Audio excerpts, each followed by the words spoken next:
বিধানসভা দিনযত এগিয়ে আসছে ততই প্রচারের পারদ বাড়ছে। প্রতিটি রাজনৈতিক দলগুলি নিজেদের কর্মীদের সাথে নিয়ে ভোট প্রচারে নেমে পড়েছে। কালিয়াগঞ্জ বিধানসভার তৃণমূল প্রার্থী নিতাই বৈশ্য জোর কদমে ভোট প্রচারে নেমে পড়েছে নিজের প্রার্থীপদ ঘোষণা হতে। কালিয়াগঞ্জ বিধানসভা বরাবর বিরোধীদের দখলে থাকে, যাতে এবারের নির্বাচনে কালিয়াগঞ্জ বিধানসভা জয়ী হয়ে মমতা বন্দ্যোপাধ্যায়কে উপহার হিসাবে তুলে দিতে পারে, সেই অনুসারে গ্রাম থেকে শহর ভোটারদের কাছে পৌঁছে যাচ্ছে তৃণমূল প্রার্থী নিতাই বৈশ্য। শুক্রবার কালিয়াগঞ্জ ব্লকের ধনকৈল অঞ্চলের শস্যা কালীবাড়ি মন্দিরে পূজা দিয়ে এলাকায় প্রচার চালান তৃণমূল প্রার্থী নিতাই বৈশ্য। মানুষের কাছে পৌঁছে গিয়ে কালিয়াগঞ্জের উন্নয়নের জন্য একবার সুযোগ দেওয়ার আহ্বান করেন নিতাই বৈশ্য।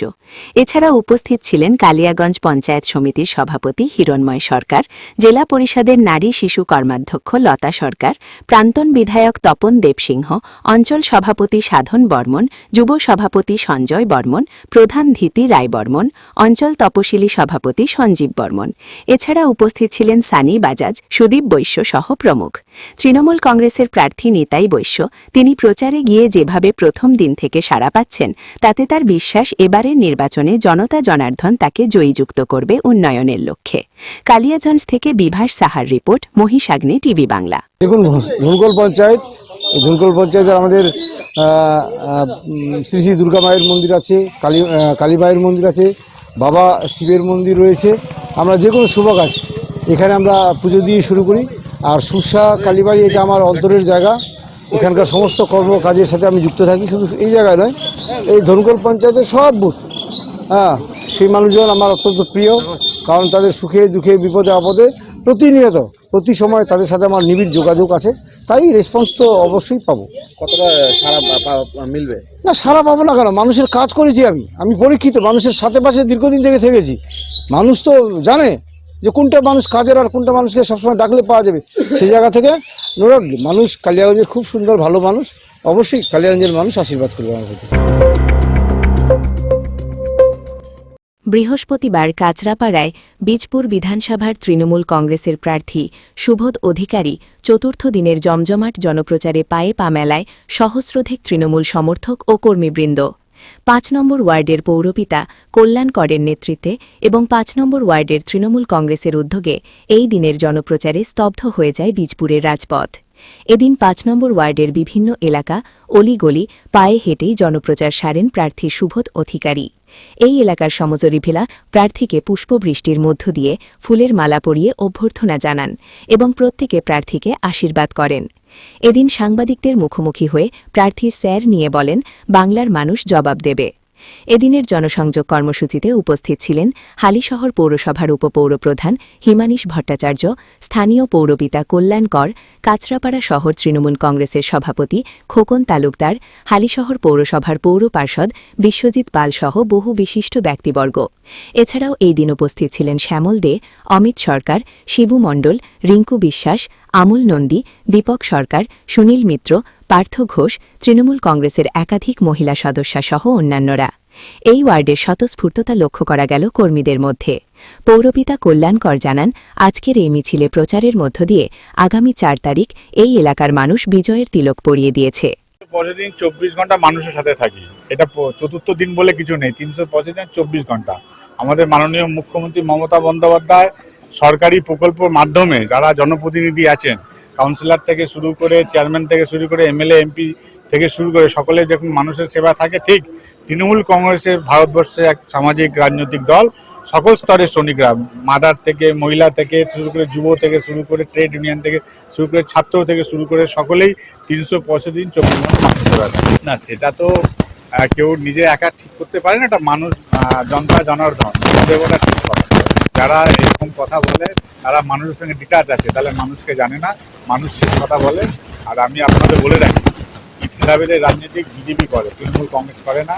আর বাংলা এটা বাংলার যারা রাজনীতি করে সবাইকে সাথে নিয়ে চলে। আজকে যে মুসলমান কান্ট্রিতে গ্যাস আসছে বা তেল আসছে, ওই গ্যাস দিয়ে তো প্রত্যেকটা বাড়িতে চুলা জ্বলছে, তাহলে ওই গ্যাস আনাও দরকার নেই। এইসব অবাস্তব অবন্ত কথা, দাঙ্গাবাজ কথা আর এই দুষ্কৃতি কথা, আর কি গুন্ডাবাজি কথা, তোলাবাজি কথা, এটা বাংলার মানুষ দেখবেন এই ৪ঠা মেতে একদম যেরকম সোজা রথ বেরিয়েছিল উল্টো রথও বের হয়, ঠিক উল্টো রথ করে এদের বিদায় দিয়ে। মানে আমি বলছি কি, আমার কথা যে স্টিম ফাইল সব ফাইলে ওর নাম রয়েছে। তো একটা অঘট্য প্রধানমন্ত্রী যে ভারতবর্ষকে বিপদে ফেলে দিয়েছে, আজকে নোটবন্দিতে মানুষকে দাঁড় করিয়েছে, আজকে করোনা অতি মহামারীতে একদিনের লকডাউন করে পরিযায়ী শ্রমিকদের, গরিব মানুষের দিকে না তাকিয়ে একদিনের লকডাউন করে সে মানুষদের পিছনে দাঁড়ায়নি। যখন নির্বাচন হয় মানুষকে 10,000 টাকা দেয়, তারপরে আবার ওটা বলে লোন। আপনারা দেখেছেন বিহারের নির্বাচন 10,000 টাকা করে দিয়েছে, কিন্তু পরিযায়ী শ্রমিক যখন বিপদে ছিল তখন প্রধানমন্ত্রীর মনে হয়নি কি শেষে পরিযায়ী শ্রমিকদের 10,000 টাকা করে বাড়িতে ফেরত করতে হবে। কিন্তু আমাদের মুখ্যমন্ত্রী মমতা বন্দ্যোপাধ্যায় তিনি নিজে এখান থেকে খরচা করে বাস হোক ট্রেনের ভাড়া দিয়ে বাংলার যে মানুষ তাদের ফিরিয়ে এনেছিলেন। এই হলো মমতা বন্দ্যোপাধ্যায়। তারকেশ্বর বিধানসভার সাধারণ মানুষ দিচ্ছে ডাক, রামেন্দু সিংহ রায় আবার বিধানসভায় যাক। মূলত এই স্লোগানে জয়ের আওয়াজ তুলে নির্বাচনী প্রচারে জনসংযোগ সারলেন তারকেশ্বর বিধানসভার তৃণমূলের প্রার্থী রামেন্দু সিংহ রায়। বুধবার ভাঞ্জিপুর গ্রাম পঞ্চায়েত থেকে নির্বাচনী প্রচার শুরু করেন অভিজ্ঞ এই রাজনৈতিক ব্যক্তিত্ব। কোথাও পায়ে হেঁটে, কোথাও টোটো করে গ্রামের রাস্তায় ঘুরতে দেখা যায়। গ্রামের মানুষ দুহাত তুলে আশীর্বাদ করে পুষ্পবৃষ্টি করে। এদিন প্রার্থী জানান জয় শুধু সময়ের অপেক্ষা। তিনি আরও জানান আলুর দাম বৃদ্ধি নিয়ে বিজেপির প্রার্থী যেভাবে মিথ্যা অপপ্রচার চালাচ্ছে তা ঠিক নয়।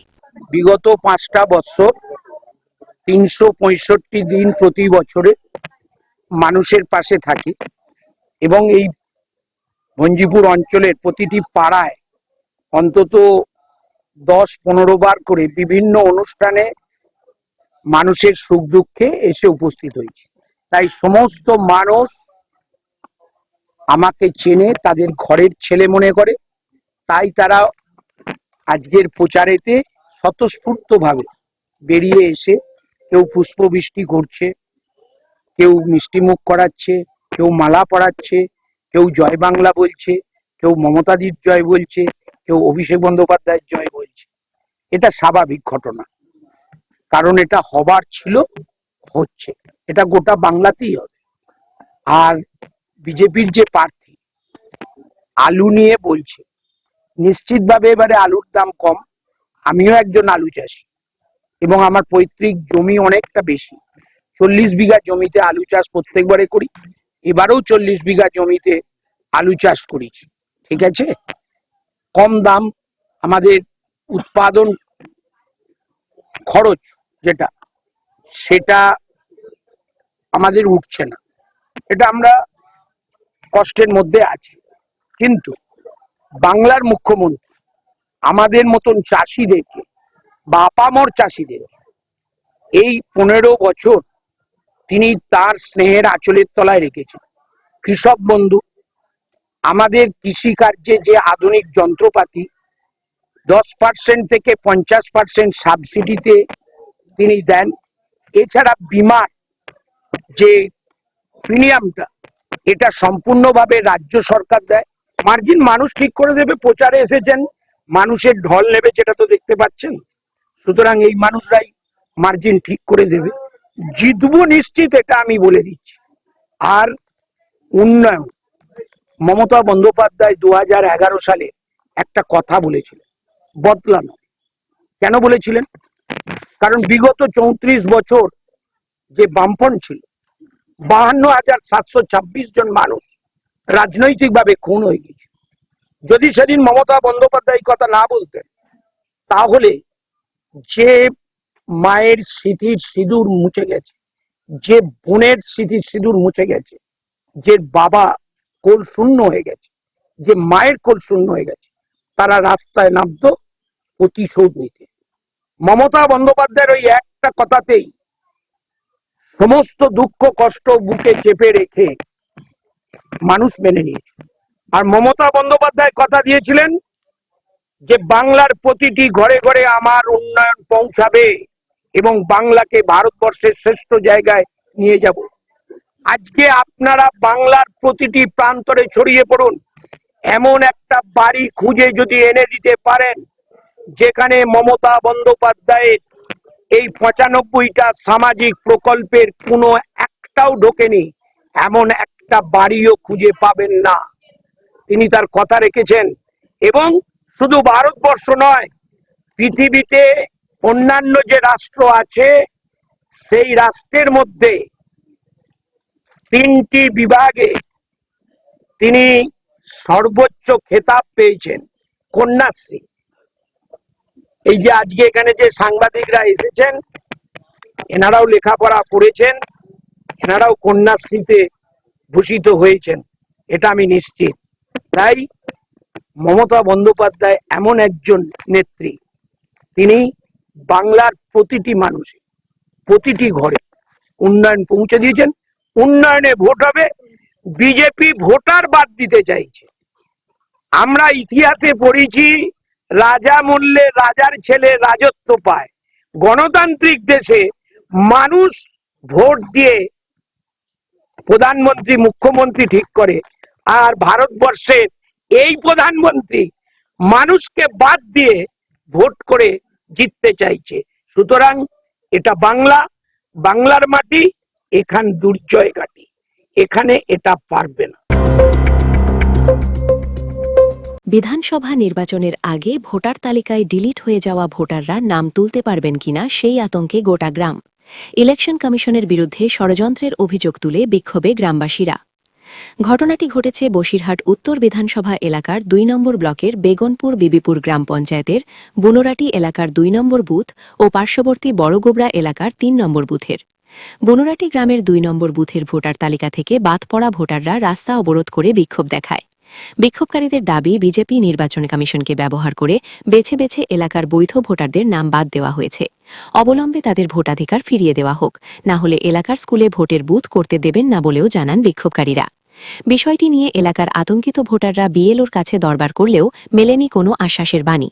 বিষয়টি নিয়ে এলাকার বিএলও জানান, ২ নম্বর বুথের মোট ভোটার সংখ্যা ৯১০ জন, ভোটারের মধ্যে ২১২ জন বিচারাধীন ছিলেন। তাদের মধ্যে থেকে ১৪২ জনের নাম বাদ গিয়েছে। এখন ১৪২ জনকে ট্রাইব্যুনালে যেতে হবে। আমি চাই তাদের নাম ভোটার তালিকায় উঠুক। গত কয়েকদিন ধরে বসিরহাটের বিস্তীর্ণ এলাকায় ভোটারদের নাম ভোটার তালিকায় না থাকায় কখনো রাস্তা অবরোধ, কখনো বিভিন্ন দপ্তরে বিক্ষোভ দেখাচ্ছে। প্রশাসন আশ্বস্ত করলেও মানতে চাইছে না ভোটাররা। বড়গোবরা ৩ নম্বর পার্টে ২৪৫ জনের নাম এসআর প্রক্রিয়া থেকে বাদ গিয়েছে। ঠিক আছে, আগামী দিন আমরা ভোটের মাধ্যমে বুঝিয়ে দেবো। ঠিক আছে, এই যে বিজেপি সরকারের যে চক্রান্ত, আমরা গণতান্ত্রিকভাবে বুঝিয়ে দেবো বিজেপি সরকার এই পশ্চিমবাংলা থেকে কীভাবে তাড়াতে হয়, সেটা আমরা ভোটের মাধ্যমে বুঝিয়ে দেবো। এই যে মানুষগুলোর নাম বাদ গেল আপনার পঞ্চায়েত এলাকায়, যিনি বিএলও ছিলেন তিনি কি বলছেন? বিএলও সাহেব তো খুব আতঙ্কের মধ্যে আছে, কারণ গ্রামবাসী যে বিএলও তো গ্রামেরই ছেলে। ঠিক আছে, সে চাইছে না যে গ্রামের মানুষের কিভাবে আমি নামগুলো সংশোধন করব। বিএলও নিজে খুব এর মধ্যে আছে। ঠিক আছে, খুব চিন্তা ভাবনার মধ্যে আছে যে গ্রামবাসীর মানুষের নামগুলো আমরা কিভাবে সংশোধন করব। তো সামনেই ধরুন বিধানসভা ভোট, তো এই মানুষগুলো যদি ভোট দিতে না পারে তখন তো সমস্যায় পড়তে হয়। সমস্যা বলতে কি, মানুষ সব আতঙ্কের মধ্যে, তো যাদের নাম এসআই প্রক্রিয়া থেকে বাদ গিয়েছে গ্রামবাসী আতঙ্কের মধ্যে, অনেকে গলায় দড়ি দিতে যাচ্ছে। আমরা কি করব? আমাদের বৈধ ভোটার, আমরা কি বাংলাদেশি? আমরা এই পশ্চিমবাংলায় থেকে বড় হয়েছি, আমাদের বাপ ঠাকুরদারা এখানে বড় হয়েছে, এখানে জন্মিয়েছে, আর আমাদের নাম কিভাবে বাদ যায়? দেখলাম রাস্তায় নেমে বিক্ষোভ দেখাচ্ছিলেন আপনার। হ্যাঁ, গ্রামবাসী তো বিক্ষোভ দেখাচ্ছে। আগামী দিন এর থেকে বড় আন্দোলন করবে, বিক্ষোভে নামবে। ঠিক আছে, হ্যাঁ, বড় আন্দোলন করবো আমরা আগামী দিন। তো হেয়ারিং হয়েছিল ৩২০ জনের মতো। তো সেখানে লিস্ট বার হওয়ার পরে দেখলাম যে ২১২ জন মতো মানে আনমেরিড জুডিকেটার ছিলেন। তো তারপর আবার যে লিস্ট বার হয়ে এখন এই লিস্টে দেখলাম যে ১৪২ জনের মতো ডিলিট হয়ে গেছে। মানে আশ্চর্য একটা ব্যাপার। তো সেখানে মাত্র ৭০ জনের মতো নাম উঠেছে। ঠিক আছে, এর পরবর্তী কি প্রক্রিয়া আছে? পরবর্তী বলতে এখন যেটা শুনছি সেটা হচ্ছে ট্রাইব্যুনালে যেতে হবে। ট্রাইব্যুনাল, তো সেখানে গিয়ে যদি কিছু সুরাহা হয়। তো আমি যেহেতু নিজেতে কাজ করি সবগুলো, মানে সব ১৪২ জনের বৈধ ভোটার। ঠিক আছে, তো আমি চাইছি সবার নাম ঠিকঠাক উঠে গেলে আমার ভালো লাগবে। কতজন ভোটার ছিল এখানে? ভোটার হচ্ছে ৯১০ জন ভোটার।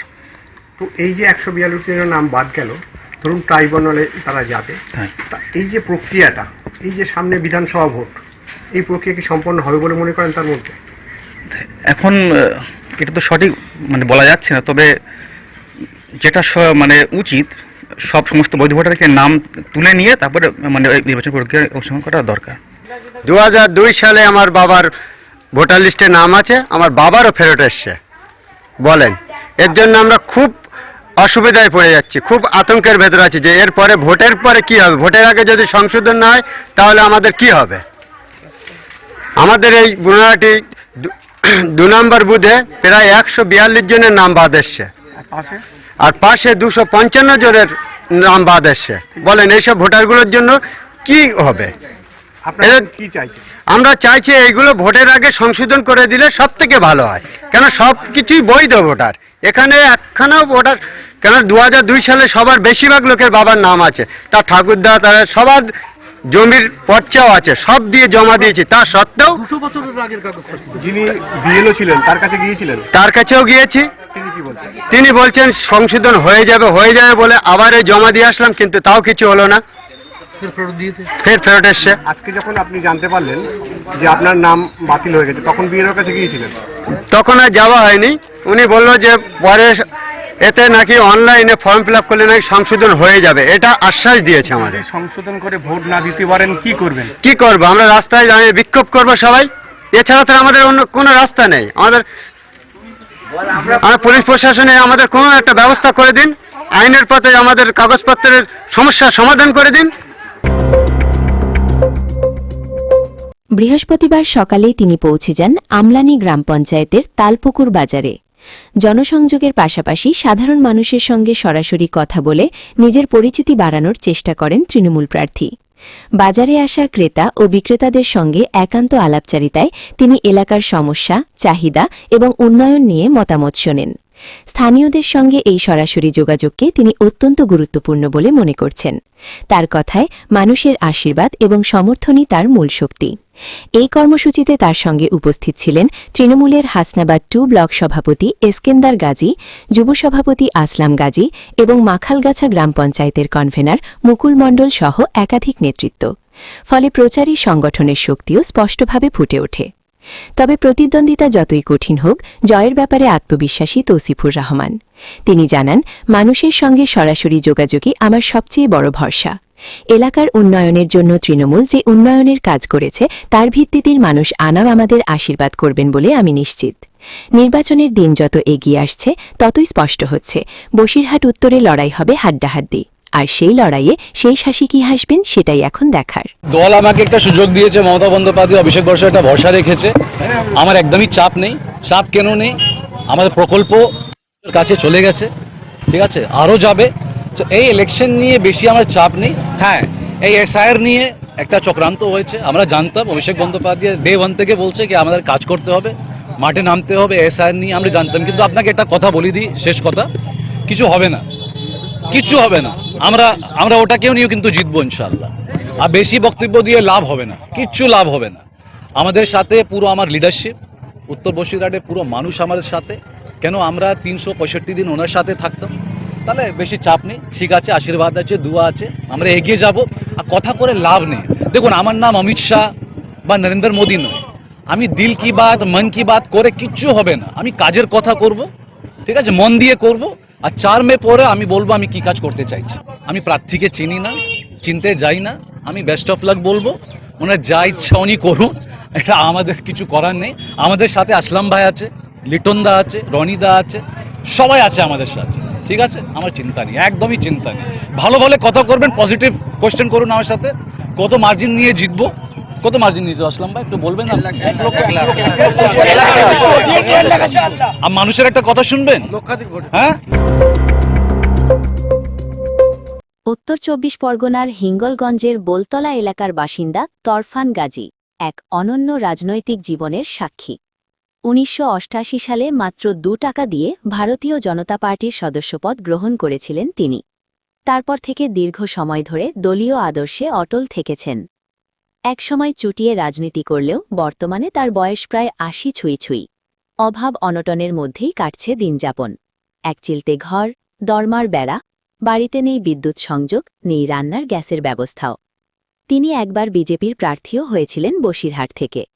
রাজনৈতিক অবস্থাতার কারণেই জীবনে আর বিয়ে করা হয়ে ওঠেনি। যদিও বিয়ের প্রসঙ্গ উঠলেই আজও লাজুক হয়ে পড়েন তিনি। হাসতে হাসতে বলেন, এই বয়সে আর বিয়ে? তৎকালীন সময়ে বিজেপির সভাপতি তপন শিকদারের নেতৃত্বে দার্জিলিং বাদে রাজ্যের প্রায় সব জেলাতেই সক্রিয়ভাবে সংগঠনের কাজ করেছেন তরফান গাজী। দীর্ঘ পথ চলার পরেও তার কোনো চাওয়া পাওয়া বা আক্ষেপ নেই। এদিন হিঙ্গলগঞ্জের বিজেপি প্রার্থী রেখা পাত্র নিজেই সাইকেল চালিয়ে তার বাড়িতে পৌঁছে যান। প্রার্থীকে সামনে দেখে আবেগাপ্লুত হয়ে পড়েন তরফান গাজী। তিনি জানান, প্রার্থী হিসেবে রেখা পাত্র তার অত্যন্ত পছন্দের। দেখুন, উনি আমাদের একজন সংখ্যালঘু একজন পরিবার থেকে উনি বিলং করেন। উনি যেই ভারতীয় জনতা পার্টিটা আজকের এতটা বছর অতিক্রম করলেন, এখনো অবধি ওনার মনে একটাই আশা আছেন যে ভারতীয় জনতা পার্টি ক্ষমতায় আসবে। আর উনি একথা উনি আজকের ওনার নিজের মুখ থেকে যেটা আমার সামনে উনি প্রকাশিত করলেন যে সূর্যের আলো যে কদিন দেখবো সে কদিন আমি ভারতীয় জনতা পার্টিতে থাকবো। তো ওনাকে আমি কি বলবো, ওনার আমি মেয়ের সমান ওনাকে আমি কুর্নিশ জানাই যে উনি আজকের এতটা আশা নিয়ে বসে আছেন। আর ভারতীয় জনতা পার্টি এবার 2026-এ অবশ্যই হিঙ্গলগঞ্জ বিধানসভায় আসছে এবং এখানে আমাদের আপনারা জানেন যে কোনো রকম আমাদের এই হিন্দু মুসলিমের লড়াই না, এই লড়াইটা মানুষের লড়াই, এই বাঁচার লড়াই। আমরা প্রত্যেকের পাশে আছি, প্রত্যেকটা বাঙালি মানুষ। বসিরহাট মহকুমার মিনাখা থানার উত্তর বারগা এলাকা থেকে পুলিশের কাছে গোপন সূত্রে খবর আসে এক দুষ্কৃতীর বাড়িতে আগ্নেয়াস্ত্র মজুত করে রেখেছে। সেই খবরের ভিত্তিতে মিনাখা থানার ভারপ্রাপ্ত আধিকারিক মলয় মণ্ডলের নেতৃত্বে পুলিশের একটি বিশেষ টিম এদিন ভোরে মিনাখা থানার উত্তর বারগা গ্রামে যায় আকবর আলী মোল্লার বাড়িতে। তল্লাশি করতেই তার বাড়ি থেকে উদ্ধার হয় 48 রাউন্ড গুলি, একটি দেশি বন্দুক এবং একটি পিস্তল। এরপর পুলিশ আকবর আলী মোল্লাকে গ্রেফতার করে এবং আগ্নেয়াস্ত্রগুলি উদ্ধার করে। পুলিশের প্রাথমিক জেরায় ওই দুষ্কৃতী স্বীকার করেছে সেগুলো মজুত করে রেখেছিল। ওই ব্যক্তির বিরুদ্ধে পুলিশের খাতায় একাধিক অভিযোগ আছে। ধৃতকে আজ শুক্রবার বসিরহাট মহকুমা আদালতে পেশ করা হবে।